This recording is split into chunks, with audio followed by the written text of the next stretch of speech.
Hello friends and welcome back to your channel House to Home.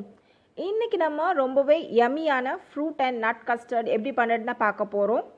ரொம்பவே ஈஸியான ஒரு dessert இது. லாஸ்ட் மினிட்ல குவிக் அண்ட் ஈஸியாக பண்ணி அசத்தலாம். அந்தளவுக்கு சூப்பரான டெசர்ட். வாங்க வீடியோக்கு போய் இது எப்படி பண்ணுறதுன்னு பார்த்துடலாம்.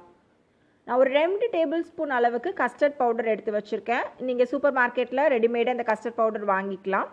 2 டேபிள் ஸ்பூன் கஸ்டர்ட் பவுடருக்கு ஒரு 1/2 லிட்டர் பால் கரெக்டாக இருக்கும். இப்போ இதே பால்லேருந்து ஒரு 3 டேபிள் ஸ்பூன் அளவுக்கு பால் இந்த கஸ்டர்ட் பவுடரில் சேர்த்துட்டு லம்ஸ் இல்லாமல் இதை கரைச்சி தனியாக எடுத்து வச்சுக்கலாம். நல்லா கரைச்சிக்கோங்க. கட்டி கட்டியாக லம்ஸ் இல்லாமல் பார்த்துக்கோங்க. அப்படியே சேர்த்தீங்கன்னா கஸ்டர்ட் கட்டி பிடிச்சிடும், நல்லா இருக்காது. ஸோ இப்போ கலக்கியாச்சு. இதை நம்ம தனியாக எடுத்து வச்சுக்கலாம். மிச்சம் இருக்கிற பாலை பாயில் பண்ணிக்கலாம். ஸோ பாலை ஸ்டவ்க்கு ட்ரான்ஸ்ஃபர் பண்ணி வச்சுட்டேன்.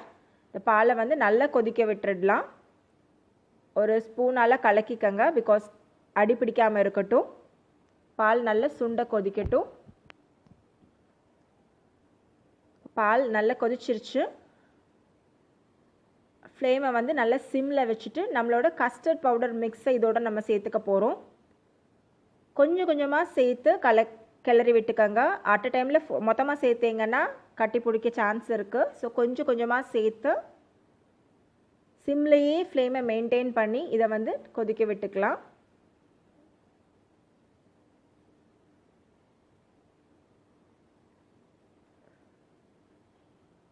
ஸோ செகண்ட் டைம் சேர்த்துட்டேன். இதோட ஒரு 6லேருந்து 7 டேபிள் ஸ்பூன் அளவுக்கு சுகர் நான் இப்போ சேர்த்துக்க போகிறேன். சுகர் உங்களோட விருப்பத்துக்கு ஏற்ற மாதிரி நீங்கள் அட்ஜஸ்ட் பண்ணிக்கோங்க. டேஸ்ட்டுக்கு ஏற்ற மாதிரி கூட்டவோ குறைக்கவோ செய்யலாம். ஸோ சிம்மில் வச்சு இதை கிளறிக்கிட்டே கொதிக்க விடுங்க. கொஞ்ச நேரத்துலேயே பால் நல்லா திக்காக ஆரம்பிக்கும். கஸ்டர்ட் பவுடர் நல்லா குக் ஆகிறப்ப பார்த்தீங்கன்னா தெரியும். இப்போ பால் நல்லா திக்காயிடுச்சு, கலரும் நல்லா சேஞ்ச் ஆகிடுச்சு. இந்த கன்சிஸ்டன்சி வர வரைக்கும் மிக்ஸ் பண்ணுங்க. அப்புறமா ஸ்டவ் ஆஃப் பண்ணிட்டு கம்ப்ளீட்டாக இந்த மிக்சரை கூல் பண்ண விட்டுடுங்க. இப்போ நம்ம கஸ்டர்ட் மிக்ஸ் நல்லா கூல் ஆகிடுச்சு. இதில் நம்மளோட ஃப்ரூட்ஸ் அண்ட் நட்ஸ் எல்லாம் சேர்த்துக்கலாம். நான் இன்றைக்கி க்ரீன் கிரேப்ஸ், அப்புறமா பனானா, பொமிகிரானேட், ஸ்ட்ராபெரி சேர்த்துக்க போகிறேன். நீங்கள் ஆப்பிள், அப்புறமா மேங்கோ, அந்த மாதிரி சீசனலாக கிடைக்கிற எந்த ஃப்ரூட்ஸாக இருந்தாலும் சேர்த்துக்கலாம்.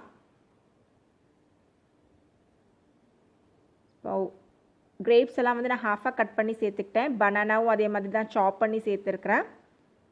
பொமிகிரானேட்டும் சேர்த்தாச்சு. இப்போ ஸ்ட்ராபெரியும் நல்லா ஃபைனாக கட் பண்ணி வச்சுருக்கேன். இதையும் இது கூட சேர்த்துக்க போகிறேன். ரொம்ப அட்ராக்டிவ் அண்ட் கலர்ஃபுல்லாக இருக்கும் இந்த டெசர்ட். இதோட இப்போ நட்ஸும் சேர்த்துக்க போகிறேன். நான் வால்நட், அப்புறம் பிஸ்தா, கேஷ்யூ சேர்த்துக்கிறேன்.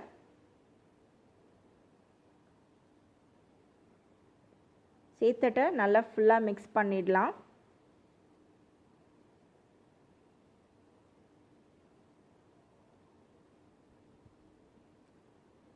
ஸோ எல்லாமே நல்லா கலங்குற மாதிரி மிக்ஸ் பண்ணியாச்சு. அண்ட் நம்ம mixed fruit and nut custard ready ஆகிடுச்சு. இதை நம்ம சர்வ் பண்ணிவிட்டு ஃப்ரிட்ஜில் வச்சு ஒரு 4 to 5 hours ரெஃப்ரிஜரேட் பண்ணி எடுத்துக்கலாம்.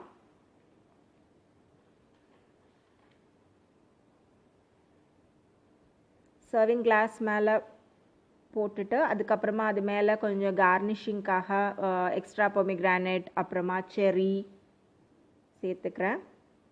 இது மேலேயே கொஞ்சம் நட்ஸும் நம்ம தூவி விட்டுக்கலாம்.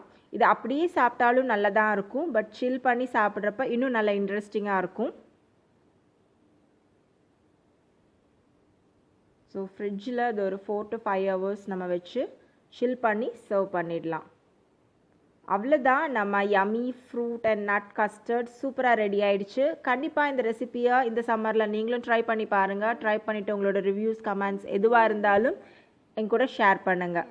மறக்காமல் ஹவுஸ் டு ஹோமை சப்ஸ்கிரைப் பண்ணுங்கள்.